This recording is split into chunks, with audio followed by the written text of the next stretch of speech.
We are about a month away from the Game Awards 2023, and I think that is when we will see our next look at Final Fantasy VII Rebirth. Not only that, but I feel like it's going to be the beginning of hype train season for Square Enix. I think the Game Awards will mark the beginning of their true marketing cycle for Final Fantasy VII Rebirth.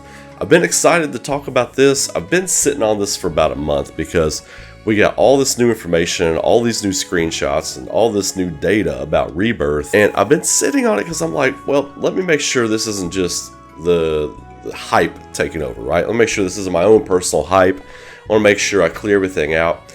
I am just as excited about all these new details today as I was a month ago when we started getting all this information.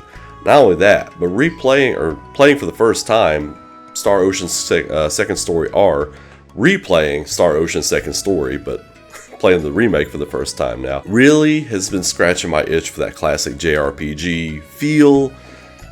Just the love put into the characters, the story, the score, the art, the music, like the gameplay, everything you can do, the in-depth of the customization for the gaming itself. The thing that sticks out to me that playing Star Ocean again has brought to the forefront for me is Final Fantasy VII Rebirth feels like the first true, fully fleshed out, complete JRPG experience that we expect to the standard of what Square Enix can produce. Now, I know a lot of you all will say Final Fantasy XIV, and I get that. I don't play 14 because it's a different beast. You know, I don't pay monthly, I don't play it online, all that kind of stuff.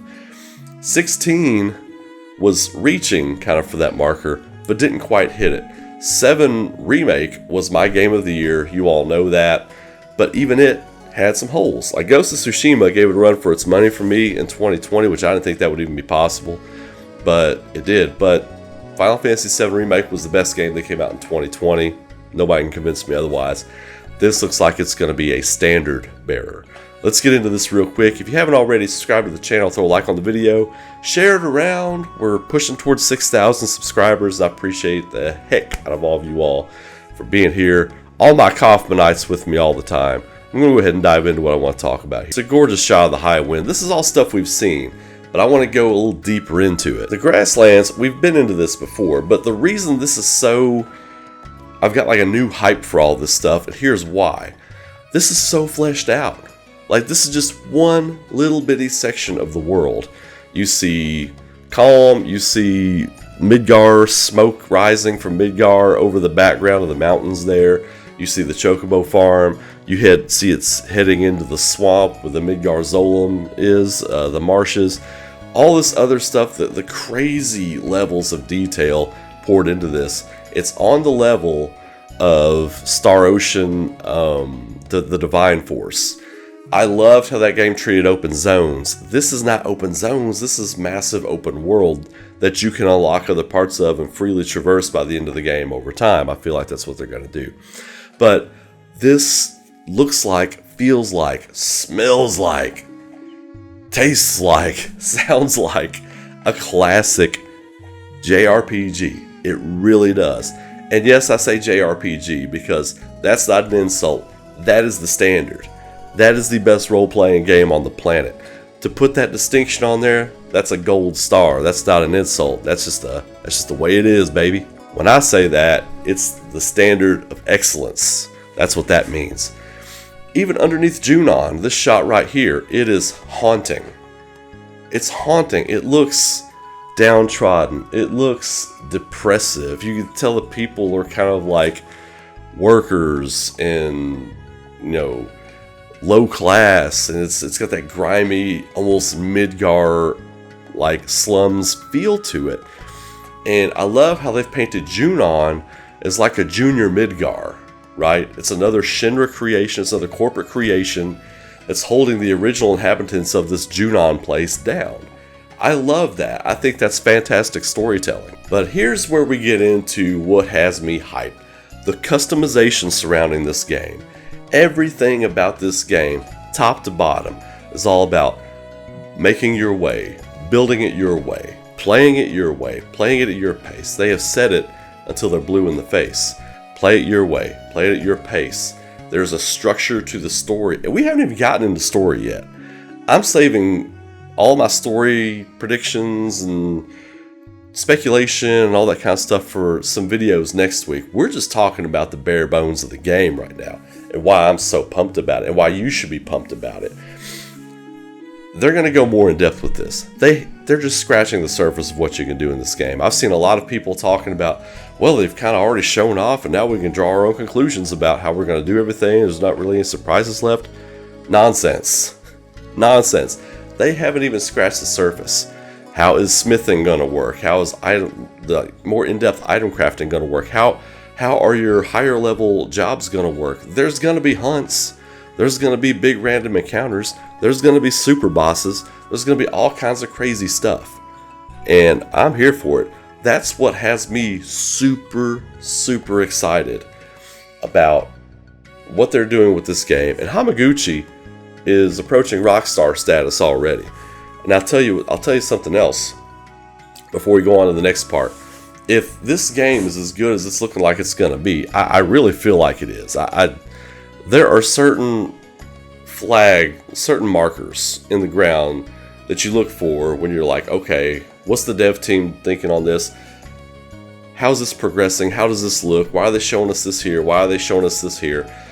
They showed us a lot up front because they're super confident in the product they have. Because they know the other stuff they haven't shown us yet. Things that we would have normally seen, like some other boss fights and shots of the game later on and stuff. They know that's going to be good too. So they don't have to spoil things up front. So I'm really excited about where this is going. So if Hamaguchi is as good as it looks like he is, he needs to direct the last part of this game too, part 3, whatever that's going to be called. And here is one of the things I'm most excited about. Now, we had side missions in Final Fantasy VII Remake. Yes, absolutely. We had side missions. Some of them were okay, some of them weren't, but really it just kind of all felt like it didn't matter because it was so confined. Not just confined in Midgar, but confined to the sector that you were in. It didn't have like a big open feel to it. You didn't feel like you were open to... It didn't feel open-ended enough. Like that's kind of what I wanted, and I didn't really get that. We are definitely going to get that in this game. A lot of these side missions, side quests, and things, they are going to open up like other areas. You're obviously going to get better weapons, better materia, but I think you're going to get better crafting things. You're going to unlock maybe new abilities. You're definitely going to unlock new areas. And I think that there will be a path to doing all these different missions and job board listings that will stack, right? I think a lot of these are going to stack and basically build and build and build till I think there are going to be a couple of side stories that build and progress through you finishing these different jobs. Kind of like 16 does. 16 does that a little bit, and I thought that was a really nice touch. And I think they're going to do the same thing in Rebirth, but they're going to do it better.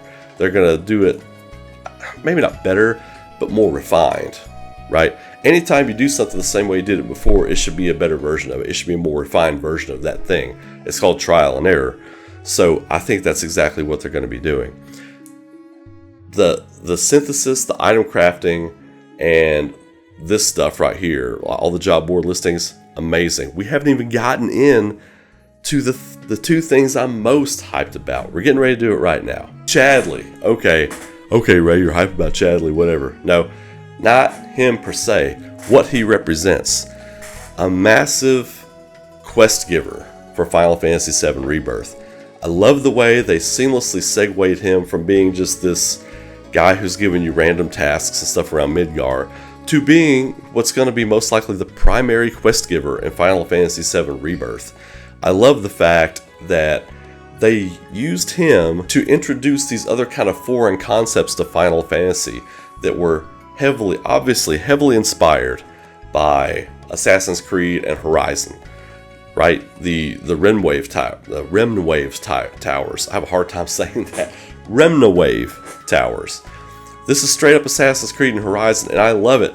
This was actually my favorite part of Assassin's Creed, was climbing the high towers and getting like all the stuff for the area and just doing the leap of faith and jumping off. This is really cool because the thing that Chadley gives you that you can plug into these things shows you more of the world map.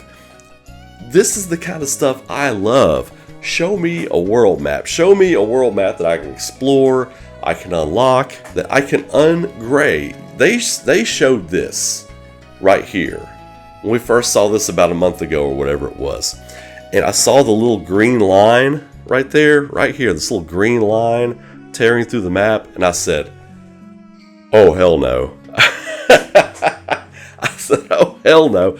This is exactly what I wanted from the world map. 100% this map. No gray, cloudy parts in the corners or anything. Straight up Symphony of the Night, 200.6 or 7%. Like, I'm all about it. Like, this right here was the thing. At first I thought this would be like 2 or 3 on my hype level list. This is at the top of my hype level list. Unlocking the map, doing the missions, and again, we haven't even gotten into the story stuff. I'm not even talking about the story stuff in this video. I'm talking about the stuff they have shown us.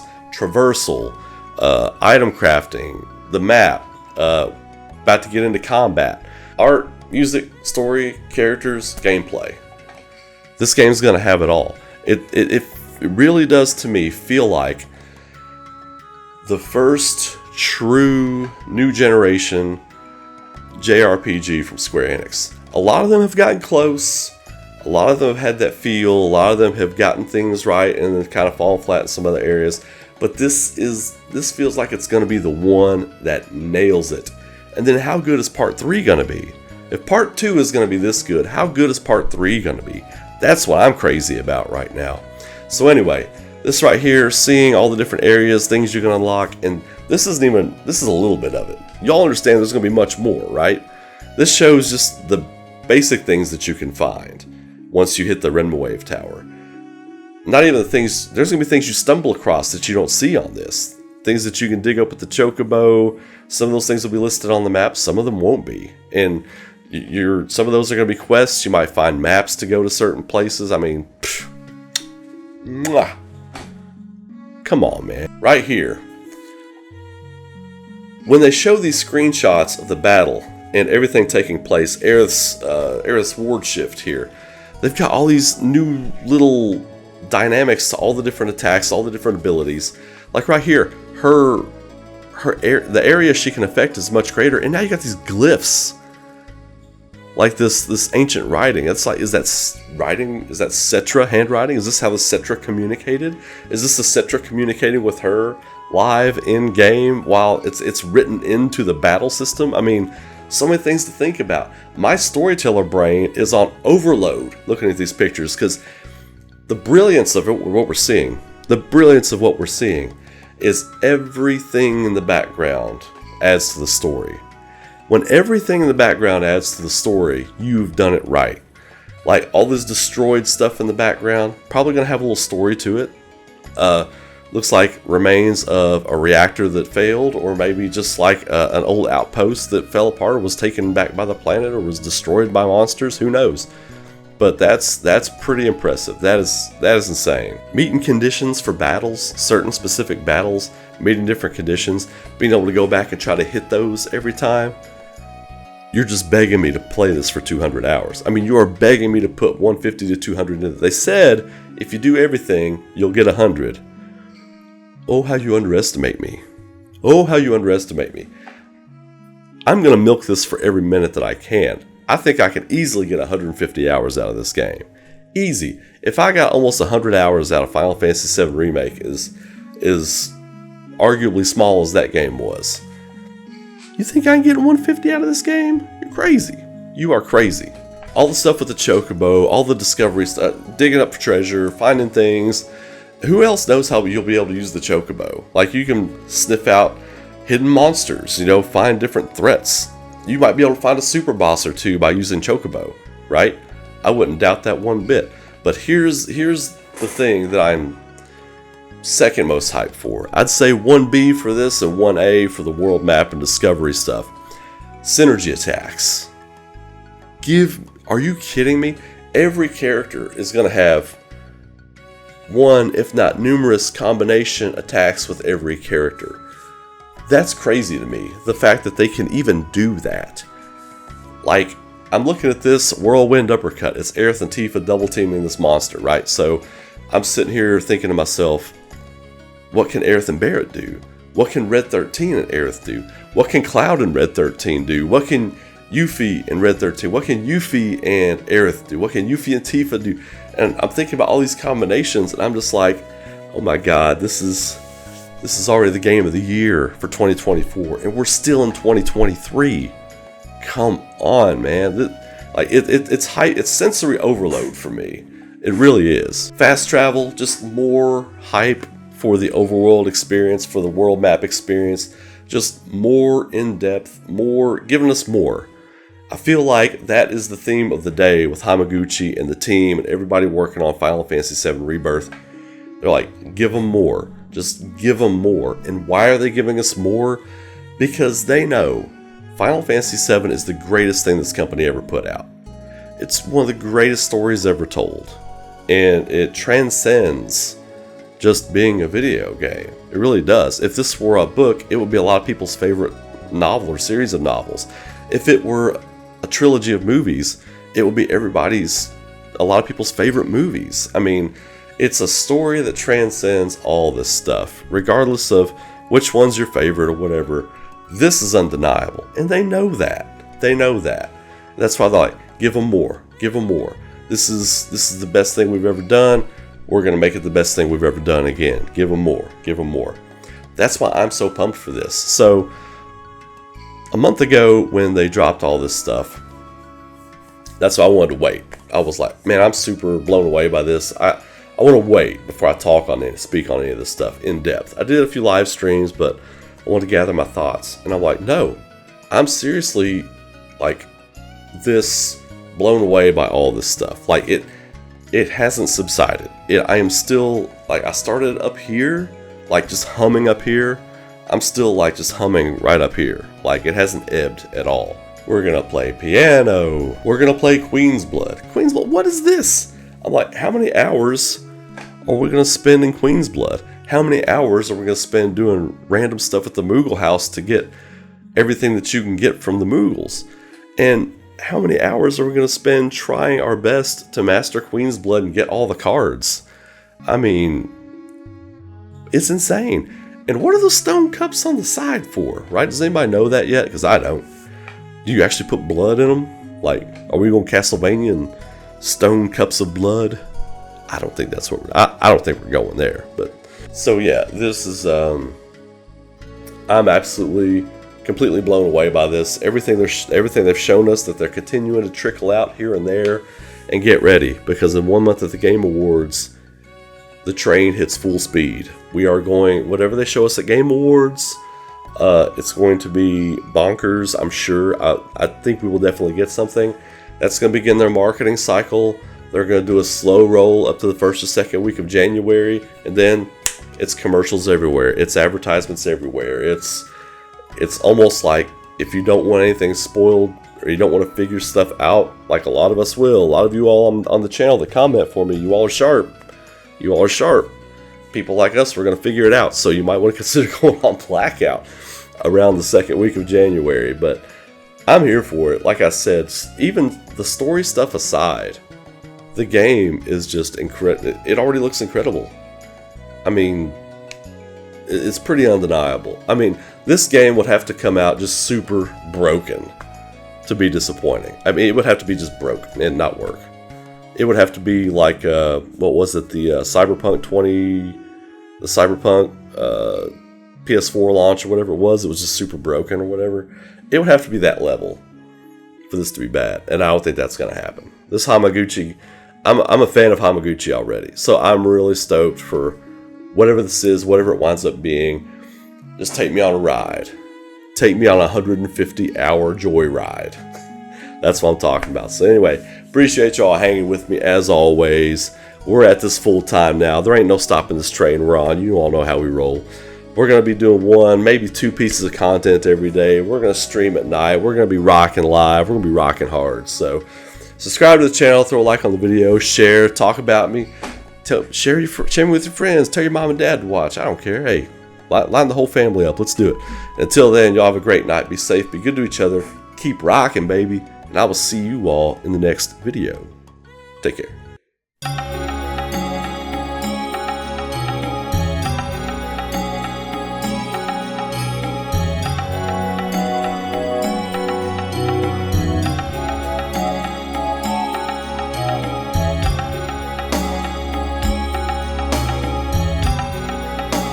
Want to say a quick thank you to my YouTube and Patreon members and supporters. If you would like to support the future creation of content on this channel, get some few extra perks and some art sent to your door every month, consider becoming a Patreon or YouTube member. Details and links are in the video description.